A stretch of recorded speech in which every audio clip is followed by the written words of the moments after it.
For over 1,000 years, the galaxy had been quiet, peaceful. The stars watched silently as hundreds of alien races lived under one Lotha rule of non-interference. It was simple. No species shall help, guide, or control another. This rule came after a dark time. Long ago, powerful empires fought over young planets. Billions died. After the Great War, the strongest races, the Elders, created the Council. They made the rule, enforced peace. It worked. For centuries, planets grew on their own. Some advanced fast, others stayed simple, but no one interfered. Not openly then. Something strange happened. A deep space satellite, belonging to the Council, picked up a signal. A strong, fast pulse. Not natural, not random. It came from a small blue planet near a yellow sun dot Earth. The Council knew Earth. They had watched it for many years. Humans were a young species. Loud, violent, emotional, but also creative. Fast learners. Still, Earth had no permission to join. The stars. The Council had scanned Earth before. It was behind. Its people fought wars over oil, water, and power. It still used old-style rockets, nuclear bombs, weak technology. The Council had labeled Earth. Not ready, but now. This signal was different. It came from the far side of Earth's moon, and it was using Council code. Only Council races knew. That code? How did Earth have it? In a dark, cold room deep inside the main Council station, 5 elder races met. A tall creature with silver skin, High Seer Varnick, spoke first. "We must send a probe. This signal breaks the rule." Three-eyed alien with a deep voice replied, "If Earth has stolen tech, it is already too late. They must be punished." Only one voice sounded calm. It came from a thin, quiet alien with dark green skin. His name was Zarek. He was a watcher. His job was to observe young worlds.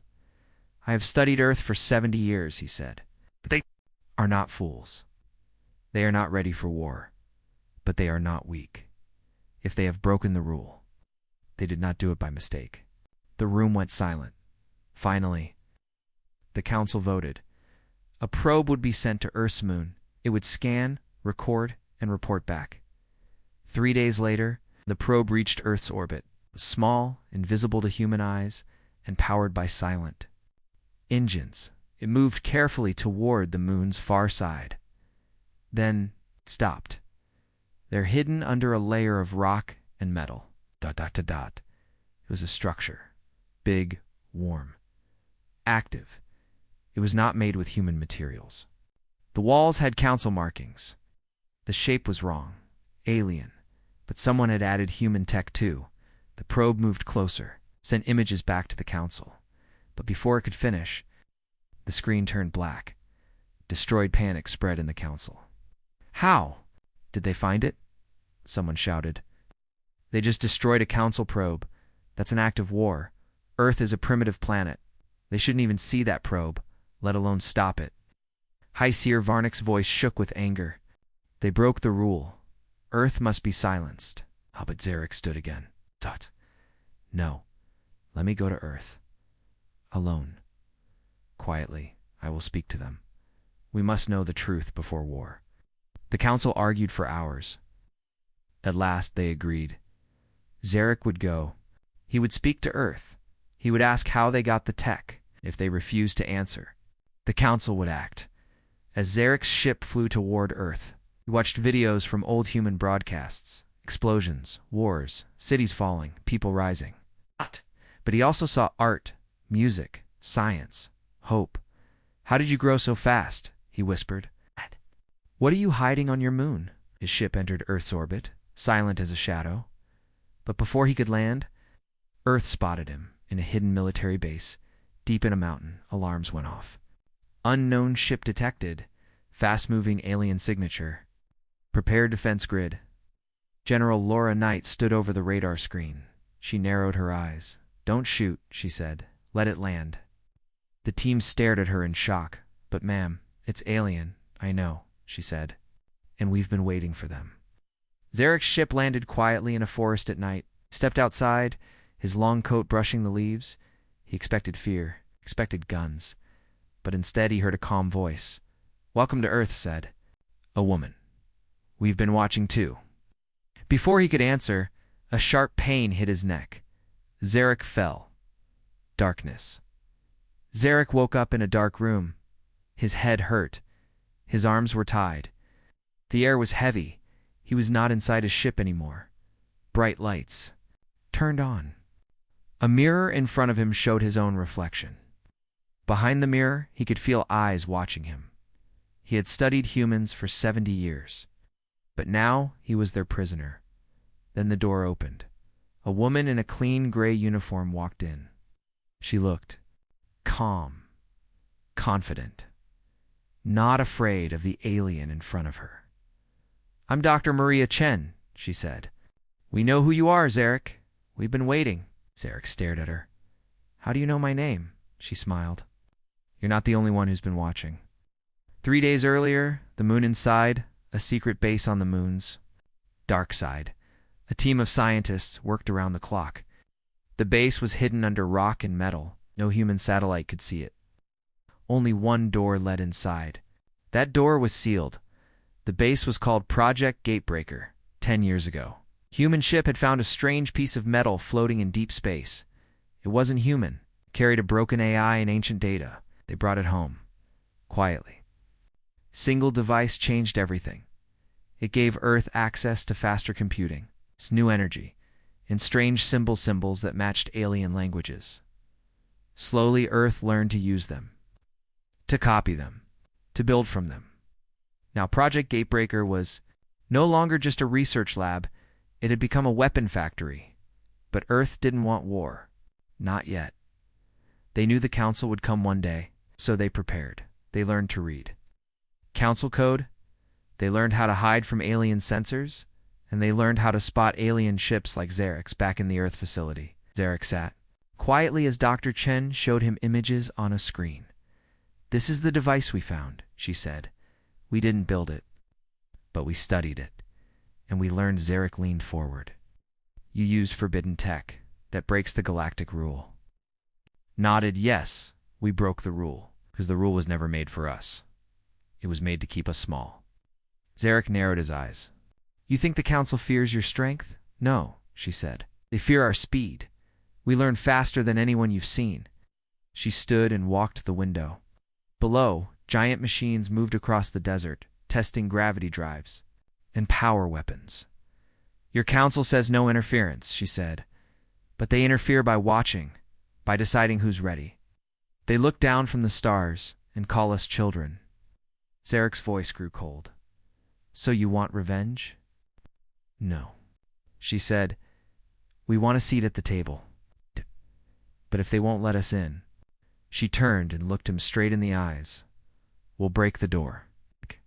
At that moment, far above Earth, Council stations picked up a strange wave of energy. It came from the moon. Not a message, not a weapon. Nearby systems blinked off for 5 seconds. Ships drifted. Satellites crashed. Then everything came back online. The Council called it a code burst. It used the Council's own code, but rewritten in Earth's voice. It said 3 words. "We are awake." In panic, the Council met again. "This cannot be allowed," shouted one elder. "They control a wormhole generator they built." "It too fast," said another. "No species advances like this unless they're stealing." Zarek's seat was empty. He was still on Earth. One voice asked, "Do we send a fleet?" "Hi, Seer." Varnock raised a hand. "No," he said. "We send a single ship. A warning. If Earth does not answer, we will erase them." Meanwhile, on Earth, Dr. Chen released Zarek from his cell. 2 guards walked beside him as she showed him the truth. He saw secret labs, hybrid ships, and strange machines with glowing cores. They were testing tech the Council still called theory. Zarek felt something strange in his chest. Fear not because of their weapons, but because of their belief. Earth wasn't afraid. Earth was ready. He turned to Dr. Chen. "Why show me?" "All this?" he asked. "Because we don't want war," she said. "But we won't kneel either." She handed him a small black box. "Give this to your Council. It's our answer and our final warning." That night, Zarek stood in a human ship, small, fast, built with both alien and Earth tech. It took off from a desert runway, silent and smooth. Heading for the stars in his hands, he held Earth's message. As Earth disappeared behind him, he knew the quiet galaxy was about to wake up. Zarek sat alone inside the Council ship as it moved through deep space. Behind him, Earth grew smaller and smaller. In his hands, he held a black box. It was simple from the outside, smooth and cold. But inside, it held something powerful. Earth's message. He didn't know what was in it. He didn't want to know. But he could feel it. Something had changed. The galaxy was no longer quiet. 6 days earlier, Earth before the ship. Before the box, Zarek was a prisoner. When he first woke up in the Earth facility, he expected fear, panic, screaming humans pointing weapons. But what he found surprised him. No guards, no shouting, just questions. A man with soft eyes and a notebook sat across from him. "I'm Dr. Naveed. I study alien behavior," he said with a smile. "I've read your old reports." Zarek blinked. "How did you get those?" Dr. Naveed chuckled. "You're not the only one who knows how to hack signals." Then the questions began, but not about weapons, not about war. Instead, they asked about history. Council structure, alien language.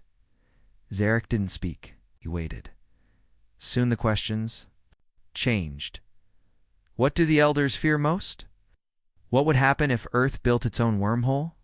How do council ships bend light? Zarek remained silent until one question made him pause. "Have you ever wondered," Dr. Naveed asked, "why the council never helped Earth?" Zarek looked up. "Yes," he said finally. Many times, that night, Zarek was moved to a large underground room. Not a prison cell, but a lab. A huge screen showed star charts Earth at the center. He watched quietly as humans worked. They weren't copying alien tech anymore. They were improving it in one room. Scientists tested a floating engine, spun without fuel, powered by something called zero-core energy. Even the council had only dreamed of it. In another room, young students translated alien texts faster than Zarek ever could. One girl, only 16, spoke to him in near-perfect galactic standard. Zarek felt something new. Respect Earth. It wasn't just learning, it was becoming something more. Then came the surprise. Zarek was taken to a room with a glass wall. Behind it stood a tall object, silver, humming with energy, a wormhole stabilizer. It was real. It worked. And Earth had built it alone. Dr. Maria Chen stood beside him. She looked tired, but proud. "This changes everything," she said. Zarek nodded slowly. "With this, you can go anywhere, attack anyone." She looked at him. "We won't attack first." Zarek frowned. "Then why build it?" She looked through the glass, to stop waiting for permission. Zarek walked outside under Earth's sky that night. The stars were the same, but everything else had changed. The council had always said Earth wasn't ready, but Earth had never waited for approval. They watched, they learned, then they acted. Zarek wondered, were they right to break the rule? Or was the council just afraid of losing control? Back on the council ship, Zarek finally reached the edge of the core worlds. Council stations floated in perfect lines, glowing gold and silver. He sent a message ahead, returning with message, urgent. The reply came quickly. "Dock at once, do not open the box." Zarek didn't plan to, already knew. Inside was no threat, no weapon. Inside the box was a choice. The council gathered again. This time the chamber was crowded. Many had heard of Earth's signal. The moon pulse. The lost probe now. The council had the answer. Zarek stood before them. He placed the black box on the center table. No one moved. Then, slowly the box opened. A soft blue light glowed from inside. A message began to play. It was a human voice. "Dr. Maria Chen, dear council," she said calmly. "We are Earth. You've watched us for centuries, judged us, ignored us, but we were never asleep." The light shifted. Images appeared. Earth's labs, cities, ships, and the wormhole. We broke your rule, because it broke us first. Do not come to conquer, we come to speak. Let us join the table, or prepare to face a galaxy no longer under your control. The message ended. Silence filled the room.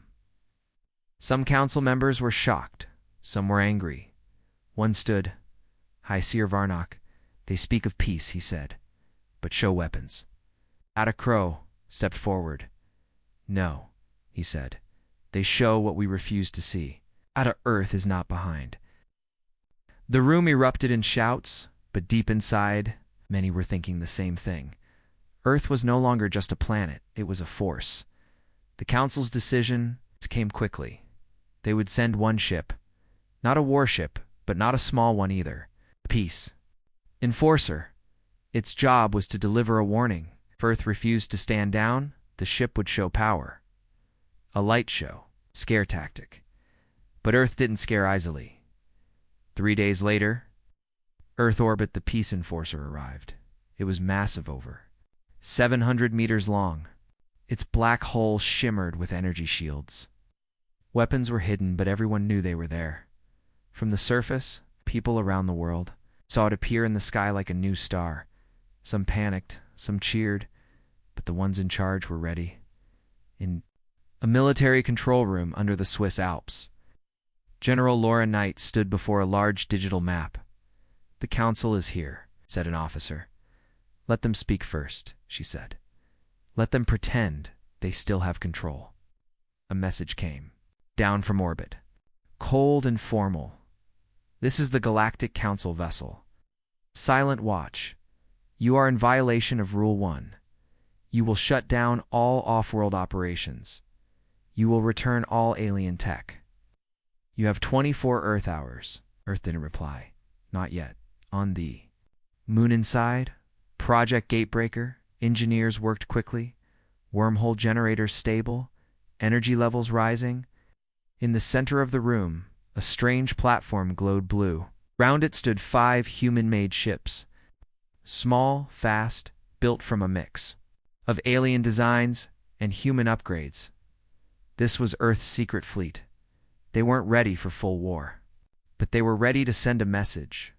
Back in orbit. Ow. The silent watch waited. After 24 hours, no reply came. The ship moved over the Pacific Ocean. Its underbelly opened, revealing a plasma lancer beam strong enough to vaporize a city. But it didn't aim at a city. It fired into the water. A blast so strong it created a tsunami. Thousands of fish died. Island power grids failed. No humans were killed. It was a warning. A first shot. 10 minutes later, Earth responded. A small wormhole opened behind the silent watch. From it came a single ship. Human-made, fast, silver-black, sharp like a spear. The Council ship turned, surprised. This human ship didn't fire missiles. Instead, it sent a pulsar wave of silent code that struck the silent watch's engine core in seconds. The alien ship froze in space. Its weapons shut down. Its shields dropped, and a voice rang out, clear and calm. This is Earth. You fired first. We ended it without death. Let that be our message. On the Council's homeworld, alarms sounded. They watched the ship feed as it happened. One of their best vessels shut down by Earth. No casualties. No explosions. Just control. Zarek stood with the Council again, silent. Someone whispered, "They have better tech than we thought." Another said they could have destroyed it, but they didn't. High Seer Varnock shouted, "They humiliate us. They must be crushed." But no one cheered. The elders looked tired, afraid, back on Earth DR. Maria Chen stood in front of cameras. Her voice broadcast to every major power on the planet. Today, we stopped an attack without killing, she said. We asked the world to stay united. This is not the time to panic. This is the time to rise together. All across Earth, people listened. Some didn't understand. Some didn't trust her, but many did, in secret. New alliances formed, new ideas spread, and deep underground the rest of Earth's fleet was being built. On the Moonian Project Gatebreaker, Scientists studied the frozen remains of the Silent Watch. It had drifted from orbit and was now being scanned by drones. One scientist spoke to Dr. Naveed. We can learn so much from this. Naveed nodded. Yes. And next time, it won't come with a warning shot. Back in Council Space, a new vote was called. This time it was serious. Should we go to war with Earth? The room was split. Some raised their hands quickly. Others stayed still. Zarek stood in the middle. If we attack, they will fight, and they may win. Not because of weapons, but because of what they believe. The elders stared at him. Zarek looked tired. They believe they deserve freedom. And nothing is stronger than that. The vote did not pass. No war yet. But the council gave one final warning. Earth will never be part of us. If they keep pushing, we will push back harder. Final scene. On a human base in orbit, two young engineers look out a window at the stars. One says, "Do you think we made a mistake?" The other smiles. "No, I think we made history." The galaxy held its breath. After Earth stopped the Silent Watch without firing a shot, everything changed. The council was shaken. The elders were angry, and Earth was no longer quiet. But peace still held for now. In the council chamber, the room was full. Lights flickered. Voices echoed. Earth made a fool of us. One elder shouted, "They showed power without blood." Another said, "That takes strength, but it's against the rules." Someone cried, "They must be punished." Vote began. Half of the council wanted war, half wanted peace. It was a tie, and everyone knew one. More incident could break it. Zarek stood at the edge of the chamber watching in silence. He had returned from Earth with a heavy heart, had seen their people, their science, their courage. They were not invaders. They were not rebels. They were ready, but the council didn't want change. They wanted control. And fear made them blind. On Earth, Geneva Baster. Maria Chen sat at a long table with world leaders. Screens showed live feeds from Earth's space stations and the moon. "The council is afraid," she said, "and fear makes them dangerous." The general asked, "Do we fight now?" She replied, "We prepare and we talk." Talk. Another leader scoffed. "After they fired at our ocean, we must offer peace once more," she said. "Let them say no." Wow.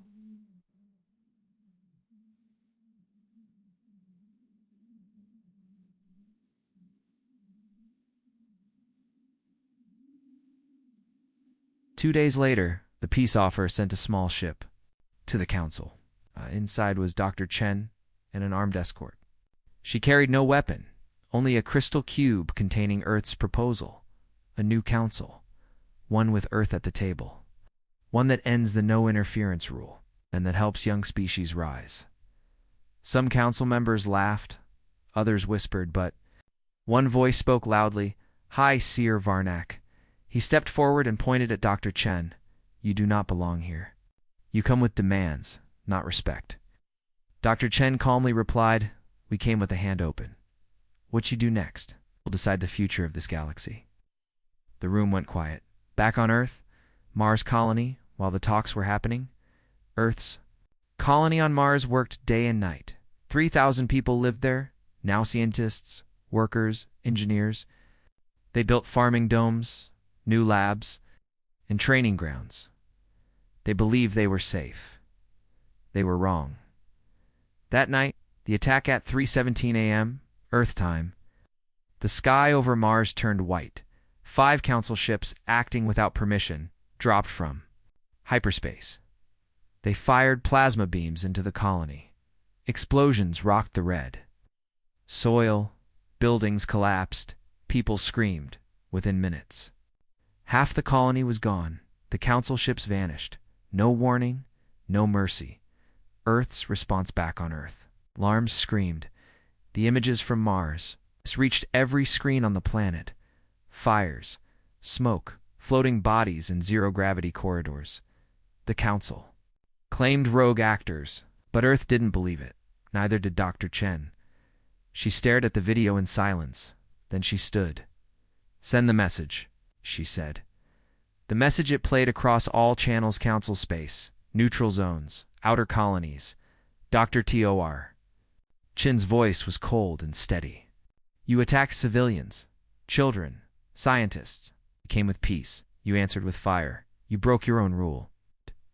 So now, Earth will break silence. Behind her in the video, Earth's ships powered up, wormholes opened, and one line echoed across the stars. We're not here to conquer. We're here to end your rules. In the council chaos, some leaders shouted for war. Others begged for more talks, but the truth was clear now. The vote was broken. Peace had snapped.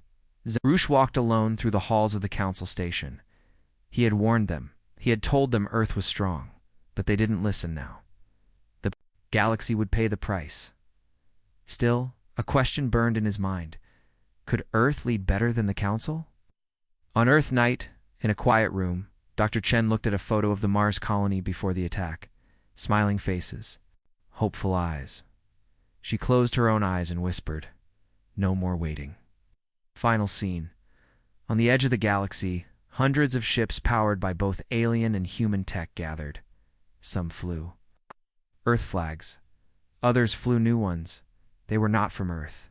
They were other young species races also.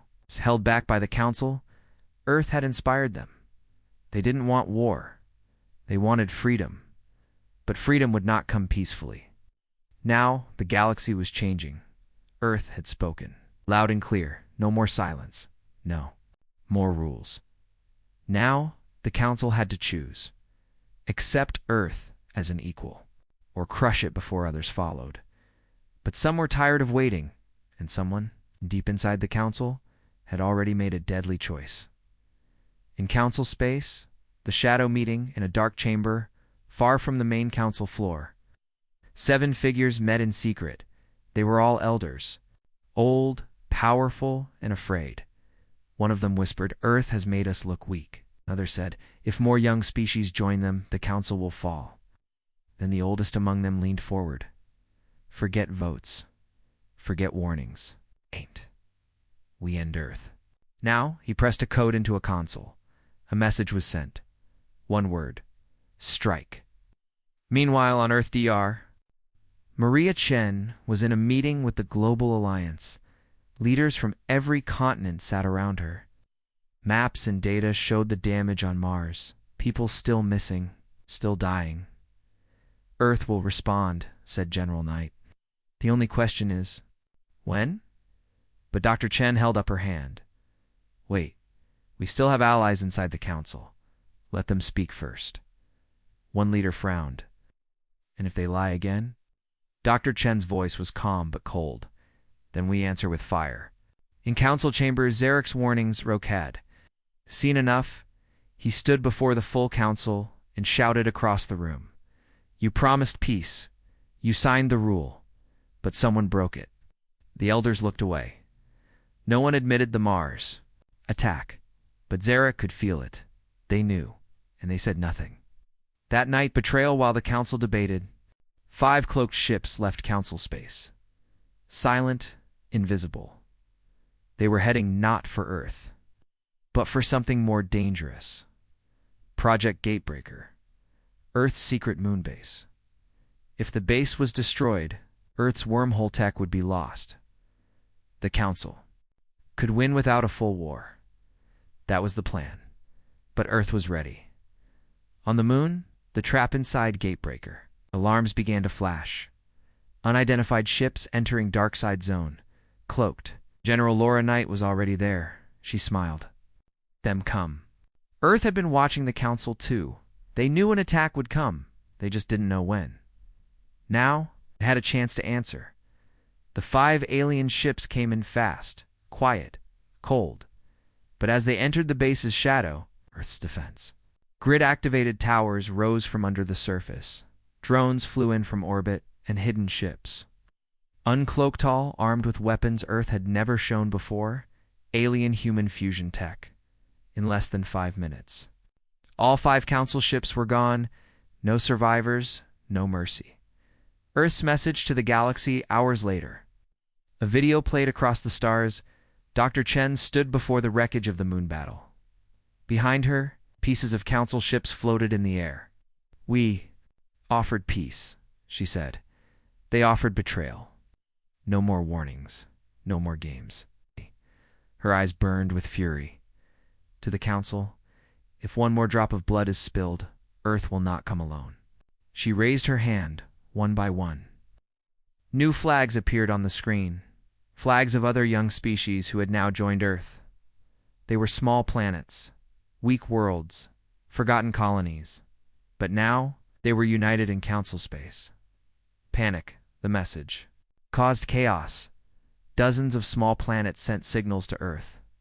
We want to join. We are ready. We've had enough of the council. The elders were no longer fighting Earth. They were fighting change. Zarek sat alone in his quarters, staring at a map of the galaxy, so many stars, so many lives, and now everything was on the edge. He whispered to himself, "This isn't just war.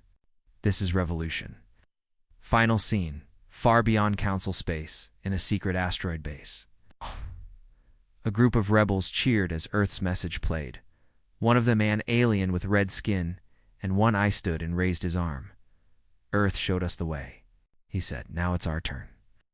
The crowd roared. Across the galaxy, flames of rebellion began to rise, and somewhere deep in Earth's command base, a final message was being written, one that would change the future forever. The galaxy was no longer quiet. After the betrayal on Mars and the failed attack on Earth's moon base, something began to spread hope. Small planets, weak colonies, and forgotten species began to speak, not in fear, but in defiance, and Earth was at the center of it all, far from council space. The outer ring, a dusty planet called Vatranine, had always lived in silence. Its people mined crystal for the council, but were never allowed to leave their world. They had no rights, no voice. But when Earth's message reached them, something changed. Workers stopped mining. Old radio towers came back online, and one word echoed through the hills: freedom. Planet by planet, more followed. On Tello Prime, students painted Earth's symbol on city walls. On Yoon, soldiers dropped their weapons and joined rebel camps. Even inside council space, quiet resistance began. These rebels had no name, so the council gave them one: outlaws. But to the rest of the galaxy, they were something else: the free worlds. On Earth, command base Dr. Adia Chen stood before a large map of the galaxy. Red dots showed council planets. Blue dots showed free worlds. Blue was spreading, but war was still coming. She turned to General Knight. "We need to protect the outlaws. If they fall, the council will strike harder." General Knight nodded. "We've trained their pilots. We've armed their ships. But they don't just need weapons. They need a leader," Dr. Chen said. In council chambers, a desperate plant, the elders were furious. "They steal our colonies. They spread rebellion. They make children laugh at our laws." The council voted again. This time, no ties. They would gather the largest fleet in history, not just to stop Earth, but to crush every rebel planet. To make an example, they called it Operation Silence. Back in the free world, Shark now lived in neutral space. He had left the council. He walked among rebels, taught them tactics, and warned them of what was coming. One night, he met a young rebel commander, a tall woman with scars and a sharp mind. Her name was Kale of Vatranine. "I'm not afraid of their ships," she said. "You should be," Zarek replied. Kale smiled. "I've seen worse. I survived mining explosions for 10 years. Council warships don't scare me." Zarok laughed. "For the first time in weeks, you remind me of someone," he said. "Who?" she asked. "Someone from Earth," he replied. "The council fleet moves from the core worlds." 2,000 ships began to gather. Dreadnoughts, carriers, planet dashbreakers. They moved like a shadow across the stars, heading for the rebel strongholds. Their first target, VATRA-9. Earth responds DR. Chen stood before her commanders. "They're going for the outlaws. They want to scare everyone back into silence." "Can't protect all planets," General Knight warned. "We don't have to," Chen replied. "We only need to win the first battle." They chose their fighters. They opened new wormholes. And Earth's hybrid fleet flew once more. The battle for Vatranine, the Council arrived with full force. Their ships blocked the sky. Civilians ran for shelters. Kale stood on the front line with her team. They only had 15 ships. No chance. Until Earth arrived. 30 human-built ships dropped out of the wormhole. Smaller, faster, smarter each. One powered by the same core that ran. Gatebreaker. The battle began.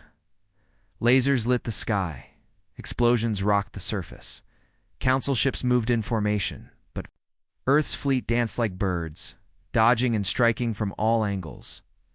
Kale's rebels fought hard. Many fell. But then, a Council warship locked onto the main rebel base. It fired.